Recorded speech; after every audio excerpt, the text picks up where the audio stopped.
So thank you so much for being part of this Life by Grace moment, and it's great to continue with all the, say, the tapes and the transcripts that Jill has given us, shared with us, to be used, or not anything else, to be used.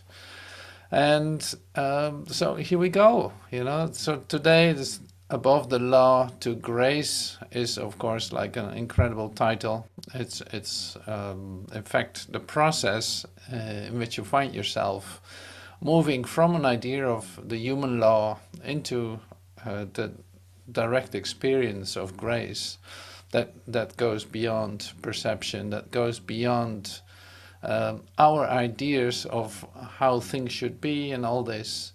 And so today in the meditation we use a part of that Jill is giving us, and that's a very nice part. I really love that. And say the second part is then when we say prepare ourselves to listen to the tape. And now Joe becomes very practical in say in some parts of the tape, some parts of his speech, so to speak, or his teaching. And one of the parts I just took out to use as an, say, example of this practicality, and also that we know what this is about, like knowing in the sense of we know at least what it isn't, and we open ourselves up for an experience of grace.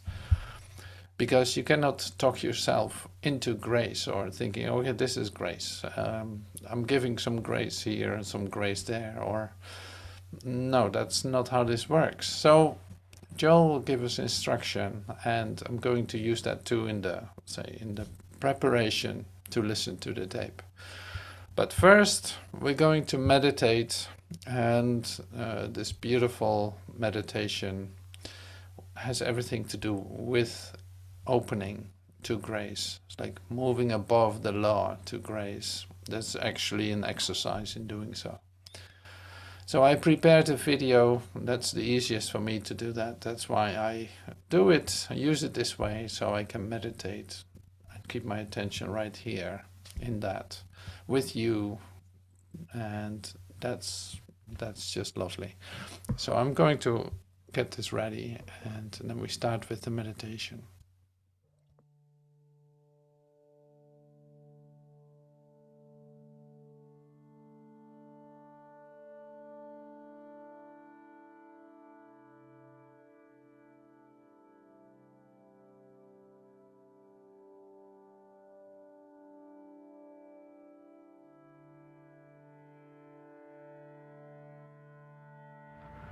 Now, grace is not a power. Grace is a presence. And in the presence of grace, there is no need for any powers, because there is nothing of an erroneous nature. When Scripture says, in thy presence is fullness of joy, it certainly indicates that in thy presence there are no sins, diseases, deaths, lacks, or limitations. Otherwise there would be no fullness of joy. So in thy presence, evil of any name or nature cannot function, for it has no existence.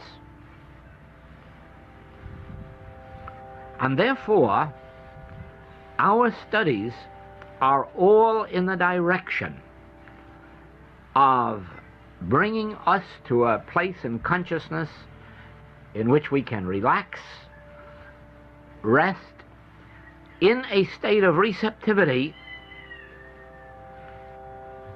and then eventually hear or feel something that would indicate, fear not, it is I. Be not afraid, it is I. Nothing shall in any wise come nigh thy dwelling place.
Thank you so much for joining in the meditation and in the music that we share. That's great.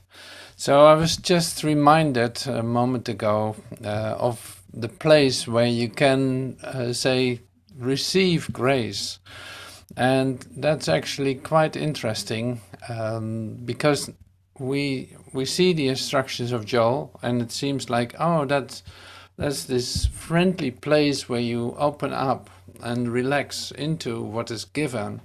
You come into a state of receptivity. Now, before you know, you make yourself an romantic image of it almost, in which you think like, oh, it's that easy. I can do it this way. It looks like that, and then that's actually not working that way. And not that I'm going to scare you with anything, absolutely not. But what I'm actually sharing with you this, and this is really something you might recognize. I know some of us absolutely do. It's like, as a human being, you try to make your life comfortable. You try to make the inconveniences convenient. You try to make it better. You try to smooth it. You try to fix it. You try to do all kinds of things not to experience what you actually are experiencing in the moment. Now, coming to the present moment and staying right there means, in fact, that you leave the world behind. Means, in fact, that you leave behind all your human, very accepted human associations with the world. And why is that important to recognize that? Well, it has to do with this. It's like coming to the point where grace can be given. You have left the world behind, the world of differences, the world of limitation, the world of disease, disaster, trying to make it comfortable in the human ways of making it comfortable, trying to look for safety and comfort where it cannot be found. It's like all these things that the normal human tendency is the obstacle to grace, and there's no way. It's not any other way, is what I'm saying. So now, how does it feel then in this transformational process to actually come to the place on a continuing basis where you can say like, wow, Christ liveth my life, like I'm actually receiving that grace right in this instant?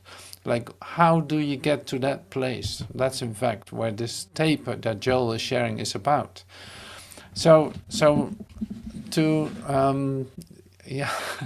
I know what I want to say, but I don't know how to say it. And that's great. It will roll out. So it's not that I want to over dramatize anything, but here's the thing. So to stay in this spot, so to speak, to stay exactly in the spot where the only desire of you is to let go, let God, to go up and out, in fact, to not want any of this here, is the place where actually something can happen, and it's the only place where something really can happen. And this place is, you could say, the place where you don't want to go, where you actually don't want to go, the place that you try to avoid as a human being. You try to not go there, definitely not, because it can be painful, it can be uncomfortable, it can be eerie, it can be lonely, it can be all these things, all these deep, intense feelings that you have, that you can have, and that you really try to avoid as a human being, try to smooth out or try to make comfortable.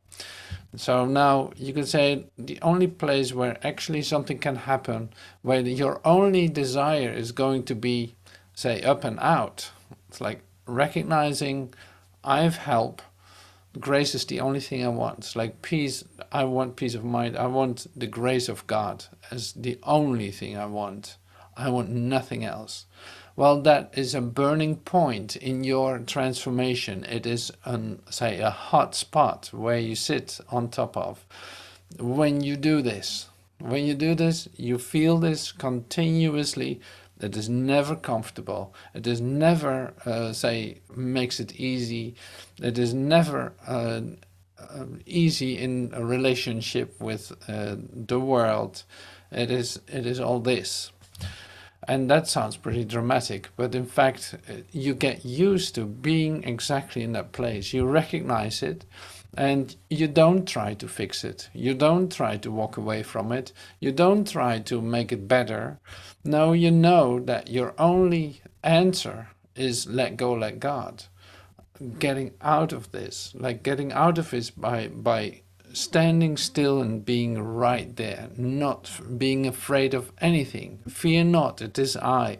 Well, I is this place in you where you literally feel the pain or you're relieved of it. Like you actually stay right there. You don't move an inch because you recognize that any step from this will bring me into humanhood. It will bring me into a human experience, and I pass for that. I'm not going to do that. So this is where we meet. This is where it becomes, where the rubber meets the road, you could say, where it really burns, where it really burns. And I love it. You can feel the intensity of that, and you recognize that place perfectly well. I know that for sure. But you also recognize, if you're honest with yourself, you also recognize how much you try not to get there, or how much you try to make it comfortable for yourself. You know, so this is in fact what Joel talks about.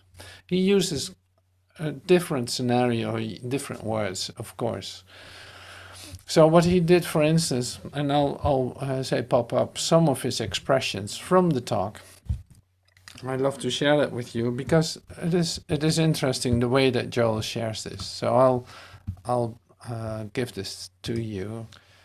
As you sit here, Joel says, as you sit here, at the same time be relaxing. Let go of any thought and of every thought, and release even the belief that there's anything that you can do about anything. Relax in the sense of, oh, speak, Lord, thy servant heareth. To yourself, remember, be still. Be still and let God be God, and feel. Feel that you could not possibly embrace God in your mind anyhow. Let the activity of the mind be still. Christ liveth my life. Christ functions my being. Let the whole earth be still, and above all, let my mind be still. Now you can say that, okay, so what does that have to do with this pain spot that you're talking about, or this intensity that you're talking about? Well, it has everything to do with that. It is exactly the place where that is. Be still. Don't do anything with your thoughts. Leave the world for what it is. Stay right here. Stand still. Be here. Don't think that you can do anything about it. No. Feel that hopelessness, that it is not up to you what's happening here. Feel that hopelessness and collapse right into it. Don't try to walk away from it. Give yourself a chance of a lifetime, you could say. It's like give yourself the chance to have this be revealed to you. But so there's not a lot of doing connected to it. And this is what you don't like. So it's like you don't like not to do. No, you love to read a bit extra, to listen another tape, to do this and do that. Even in your spiritual development, there's nothing wrong with that. But here it is like, be still. Above all, let your mind be still. Sit right here. Just don't move an inch. Don't go anywhere. Feel what you feel. Feel, feel, feel, feel, feel, feel. So in fact, you sink deeper into your experience of yourself. You go deeper and deeper and deeper, and whatever comes up, you never went this deep inside yourself. Whatever comes up, and you go even deeper, and you sink even deeper. You know, so this is what you allow yourself. If you want something to happen, this is what you can do. Be still and allow this to unfold. Relax deeply into yourself. Relax deeply. So that's really great and lovely as a practice. So these are instructions that Joel just gives in between. And so here's one more. Then you will see, Joel says, that whatever activity you are engaging in, business, arts, music, healing, inventing, composing, studying, and all that stuff, that as you first relax in letting the mind that was in Christ Jesus be your mind, then grace will function. Grace will function as wisdom. Grace will function as harmony, as peace. Grace will function as health, as wholeness, as completedness, as inspiration, as source of knowledge, as knowledge itself. And it will flow through you, in you, and as you. So it's like the practice of us is this. Be still, sink right into it. Don't move an inch. Don't try to get yourself out of it. Don't try to solve any of this. No, this is going to be the point where you actually feel that you're, say, living on the edge.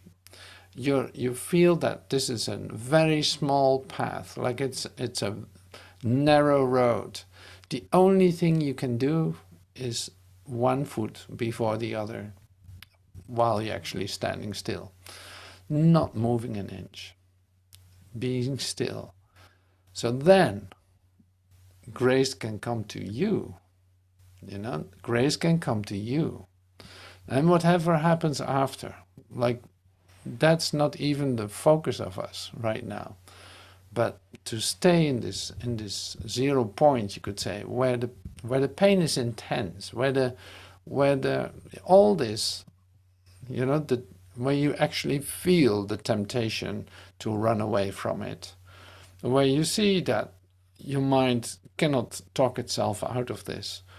You know, that's the place where actually something happens, which is a place that you actually have to be when you allow this transformational process to occur to you, and being at the same time open for grace to come to you, and having different experiences of yourself, feeling that energy, feeling spirit flowing through you, feeling the relief of, say, leaving this world behind, leaving your nets, leaving your ideas about how everything is. So that is really great. So I know, like, a lot of people come to me with, like, I'm feeling so, this feels so intense and feels so painful and so this and so that. And then it's like, bravo, great, stay right there. Don't try to fix that. Don't try to solve that. No. Now you are given the key also to have something else occur. You know, it's like you have been given the keys to the kingdom here. Now you can walk away, say, having your human experience, do it whatever you like, that's fine. But you will come back to this exact spot where you feel that pain and actually everything that you never wanted to go into, and it presents itself again. And yeah, so then, no, this time, knowing the keys of heaven are yours, staying right here and being open for a different experience and allowing that to occur, you know, let the grace come to you. Then everything is different, of course, because it is a different experience. So that is going to be given you whenever it is needed, whenever it is necessary for you for that. Like the timing is not in your hands. So it's like, don't worry about it. That's going to be all right. You're in good hands.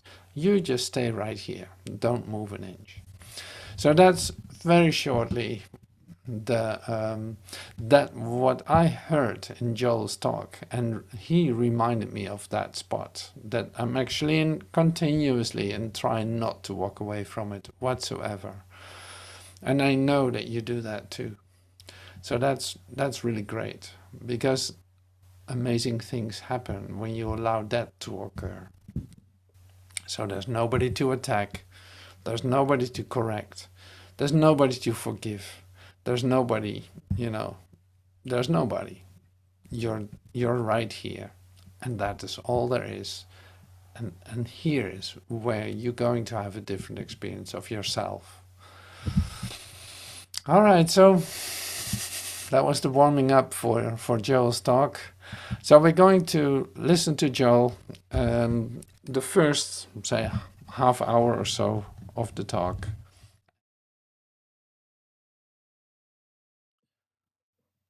Above the Law to Grace. And this is the tape. It's from 1963, the Kailua private class.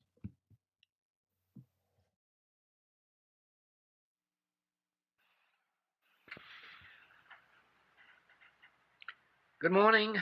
Good morning. In the talk on Saturday and on Sunday, a subject opened that came into fuller fruition last night.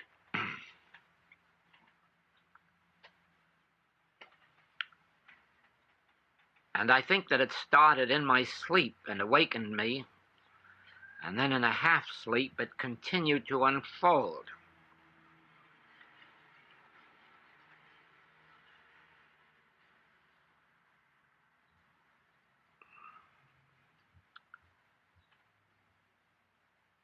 You remember several things were said Saturday and Sunday that had to do with our inability to know the truth, our incapacity to know the truth, or perhaps to the effect that nothing that we know is the truth, and therefore that we are not to depend on any truth we know or on any statement of truth we know, that rather in any and every experience that we are to open our consciousness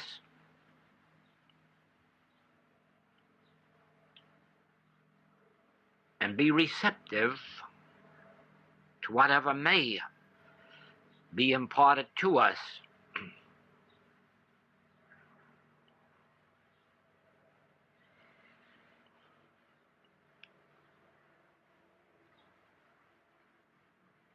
This goes back, of course, to the fact that the activity of the human mind cannot reach God.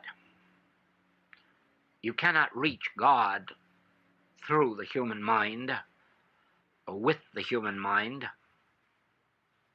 You cannot embrace God or truth in the human mind.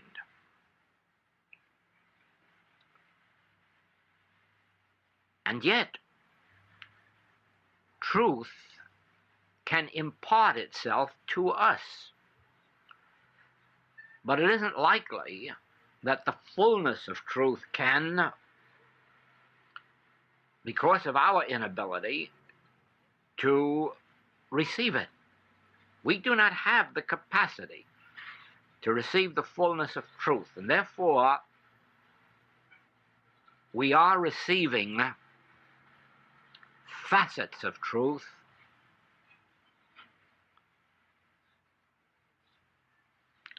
realizations of truth,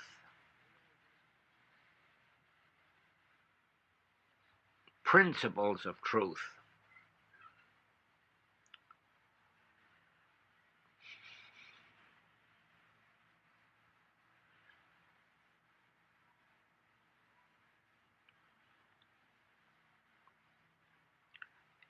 This ties in with the subject of not living on yesterday's manna, not depending on anything you knew yesterday. In other words, if we are in meditation, we certainly are not in meditation to remember something that we've read in books. We are in meditation for the purpose of receiving an impartation from the Father within.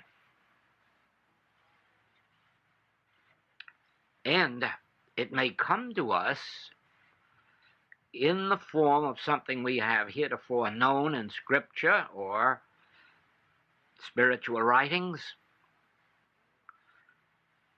But the point is that it is coming to us as an impartation of the Spirit, not as an activity of memory.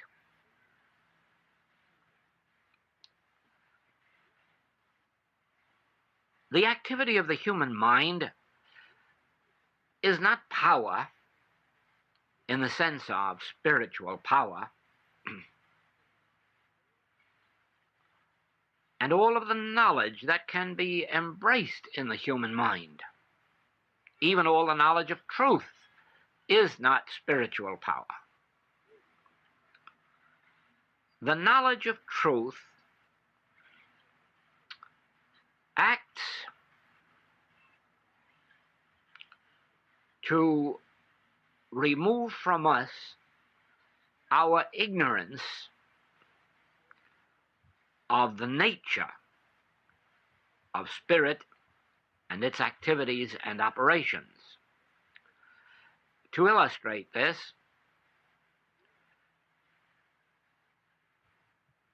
when we first come to the study of truth, we believe that God is a great power and that if we can just get God, we are going to have the power that will destroy the earthly errors. And now through our studies, this ignorance is chipped away and we learn to stop looking to God or expecting God to remove the evils of this world. In the same way that as we study, we learn that there is but one power. And here again, we have a help that enables us to stop trying to get a power to do something to another power called evil, sin, disease, death. And with this knowledge of truth, we are enabled to cease that mental activity of expecting a God to overcome our enemies, and we are thereby enabled to relax inwardly and await the realization of grace, the non-power. Every principle of truth that we learn, every principle of truth that we study and practice, develops our consciousness to the place where we can resist not evil, where we can put up the sword, where we can retire into ourselves in an inner peace and thereby become aware of grace. Now, grace is not a power. Grace is a presence. And in the presence of grace, there is no need for any powers because there is nothing of an erroneous nature. When Scripture says, in thy presence is fullness of joy, it certainly indicates that in thy presence there are no sins, diseases, deaths, lacks, or limitations. Otherwise there would be no fullness of joy. So in thy presence, evil of any name or nature cannot function, for it has no existence. And therefore, our studies are all in the direction of bringing us to a place in consciousness in which we can relax, rest, in a state of receptivity, and then eventually hear or feel something that would indicate, fear not, it is I. Be not afraid, it is I. Nothing shall in any wise come nigh thy dwelling place.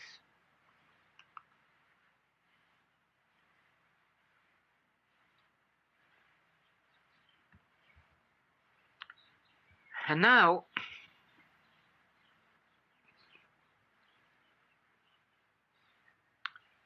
see how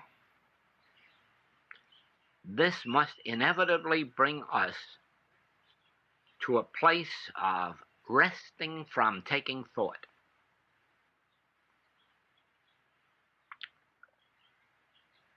The place of realizing I cannot use truth, but if I relax, truth can use me. Truth can function my life. Or Paul, I live, yet not I. Christ liveth my life. But now, if Christ is living my life, I am not thinking or doing. Christ is functioning through me and as me, and it is, as it were, I am standing to one side, being a beholder of Christ, truth, living my life.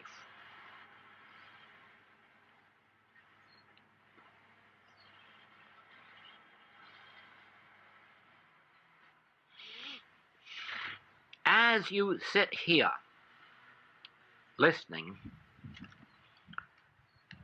at the same time, be relaxing.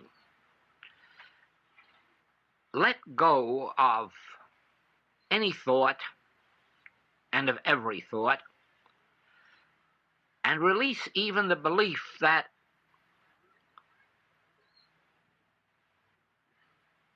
there is anything that you can do about anything. Relax in the sense of, oh, speak, Lord, thy servant heareth.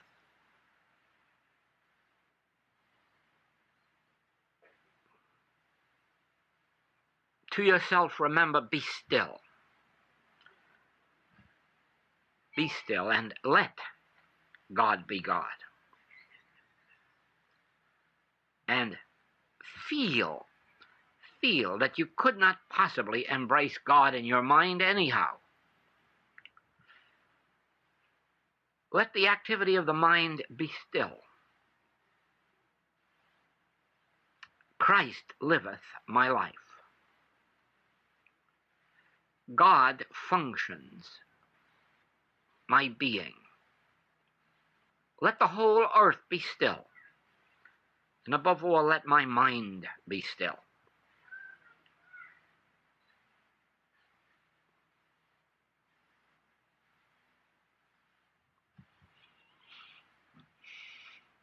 Then you will see that whatever activity you are engaged in, business, art, music, healing, inventing, composing,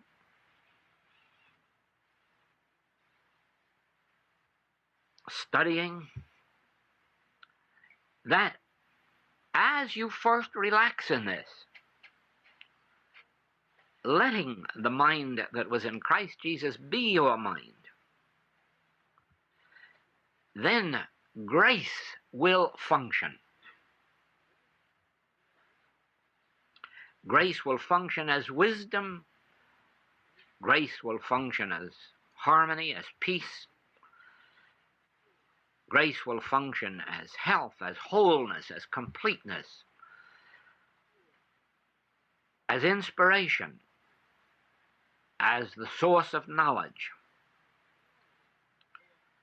And it will flow through you and in you and as you.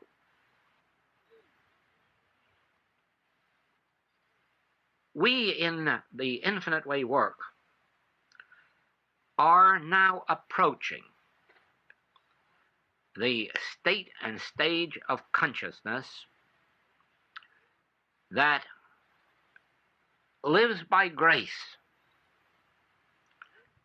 not by physical might, not by mental power, not by knowledge, but by grace. The knowledge of truth always serves a function in our experience, in that it helps us to settle back into this attitude of expectancy. But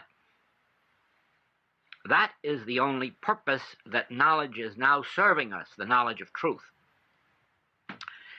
Because actually, we are rising above the letter into the spirit.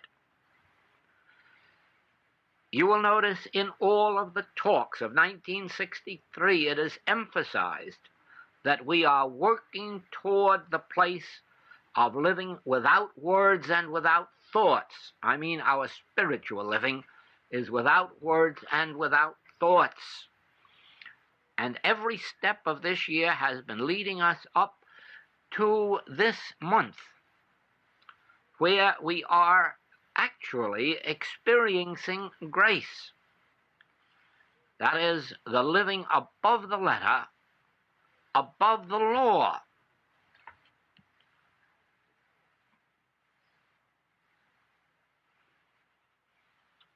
Just as there are physical laws that operate on the physical plane, mental laws that operate on the mental plane, and in our humanhood, we are always living by these laws. Although in our spiritual life, we are now living less by the physical laws and more by the mental laws, and then eventually less by the mental laws and more by the absence of law. By grace, because grace transcends all law.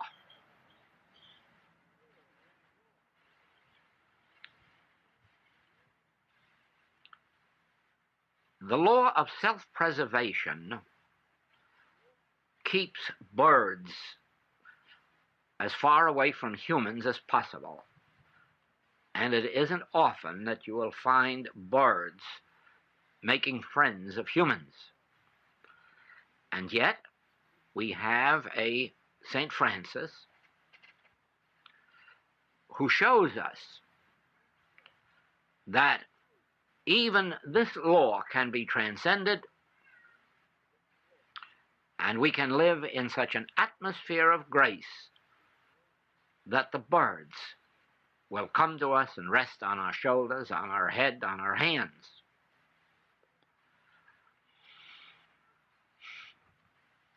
Certainly, for the most part, as humans, we want to stay as far as possible away from beasts, the wild beasts of the forests. And yet, we have witnessed states of grace. Daniel showed us this. And many have been able to prove to us that wild beasts are not always wild beasts. But this would only be true where an individual is above the law and in grace and under grace.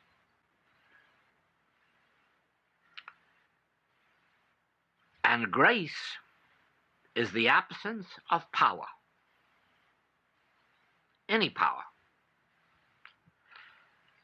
Once you realize that you cannot use spiritual power,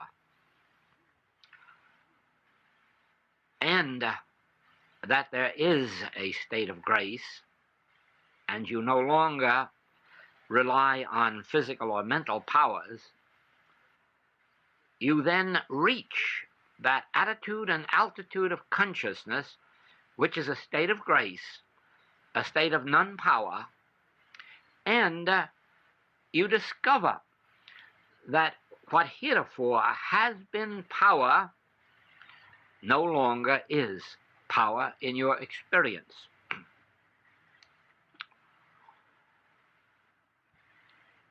That it will probably be a long time before we demonstrate the grace consciousness in its fullest extent is evident by the fact that in the Master's resurrection, he still is full of nail wounds and knife wounds and broken bones, to show that, to that degree at least, he is still under physical law. Although even his bones must have mended to enable him to walk. But even if they didn't, he could walk without them being mended by grace. The point is not as to whether or not you can at this moment walk on water. The point is not whether or not you can on purpose swallow a bottle of poison and survive it. That is not the point. The point is that from the moment that you begin to function under grace, law has less and less power over you. And then you will discover that you may be called to those who have swallowed poison and you can bring them through it, or those have been seriously injured and you can bring them above the whatever the law may be. You must remember this, that to some extent, almost from the beginning of your experience in the infinite way, you have been under grace. For the simple reason that every healing that you have witnessed has been a proof of grace. The law involved has been overcome. If you have had a germ illness, a cold, grip, flu, pneumonia, or any of these things that are caused by germs, and you have had a spiritual healing, it was grace proved that the law was of none effect. The law just could not operate. The law of germs, of infection or contagion, could not operate where your consciousness was present. So it is, any manner of healing, physical, mental, moral, financial, was a proof that the law was not able to function in the presence of your consciousness. It wasn't that your consciousness was a power over the law. It was a proof that the law wasn't a power in the presence of your consciousness of grace. What constituted your consciousness of grace? The fact that you had worked with the principle of one power. The fact that you had worked conscientiously, that you had read it on every page of the books, that you had heard it on every tape, and that gradually your consciousness had come to accept the truth that there is but one power and it is spiritual. There is but one law and it is a spiritual law. Now, as your consciousness accepts this, the law hits up against it out here, and like darkness, it just isn't there anymore. That is how spiritual consciousness operates. And as a matter of fact, that's how it is formed. It is formed by our awareness, first through the intellect, of these principles. We come to accept God, or I, or God as my consciousness, as the only power. Just think how many of the books pound away at the theme that God is individual consciousness, my consciousness and yours. Now, if God is my consciousness, what chance would anything have operating for evil? Nothing shall in any wise enter that defileth or maketh a lie. Enter what? Enter God consciousness. Enter my consciousness if my consciousness is God consciousness. Therefore, as I am working with these writings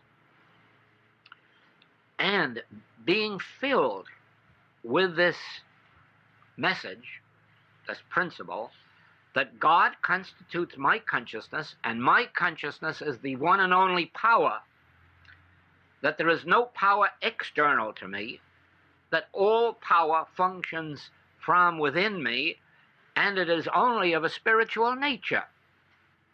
Therefore, it doesn't govern anyone or control anyone or dominate anyone. It is a spiritual law of freedom unto everyone.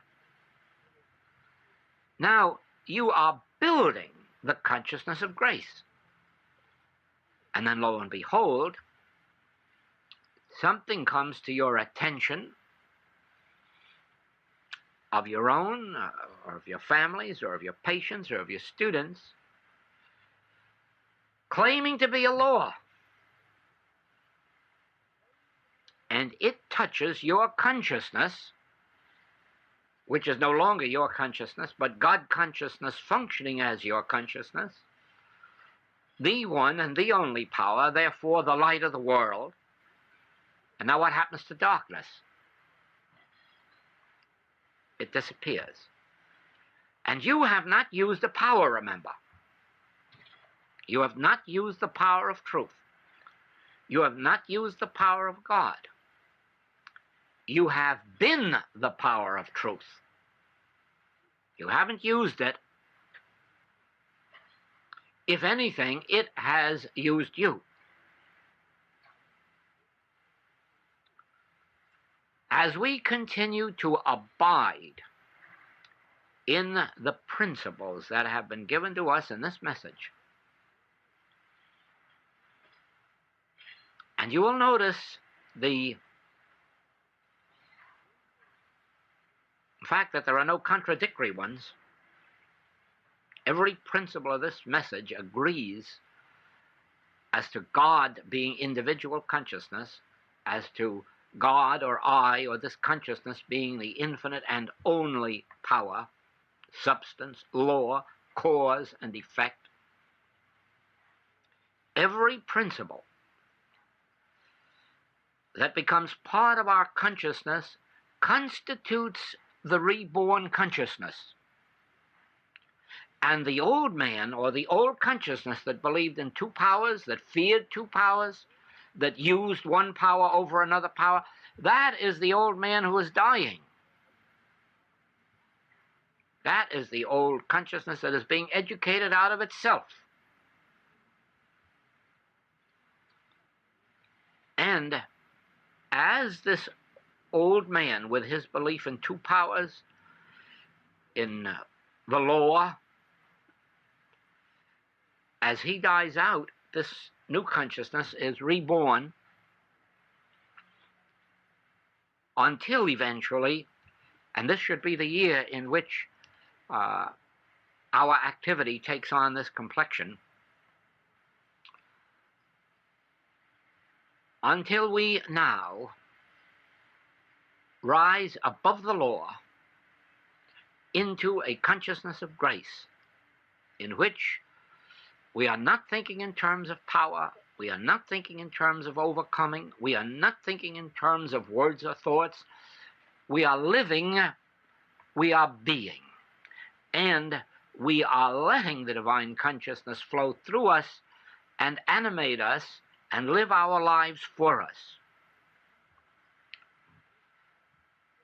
Of course, we have the 10 Commandments to tell us what to do and what not to do, and up to a certain extent we succeeded with them in attaining at least a goodly measure of obedience to them.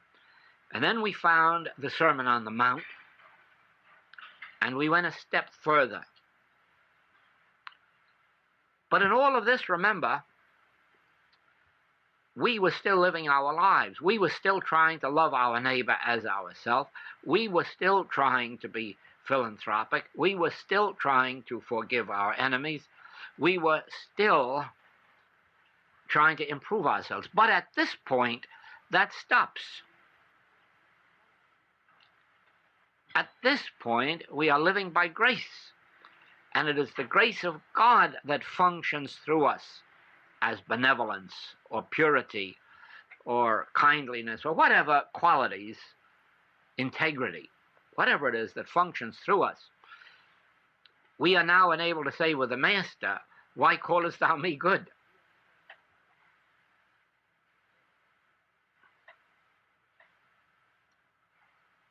Why callest thou me spiritual? It is a state of grace that is functioning. I haven't any power over being good or bad. I haven't any power to be good or bad. I haven't any power to be spiritual or unspiritual. I haven't any power to be charitable or not charitable. Whatever it is that's functioning through me, that is what I must be. And it isn't I being it. I live, yet not I. Christ liveth my life. That sense of I has moved over to where it is really nothing but a beholder of life.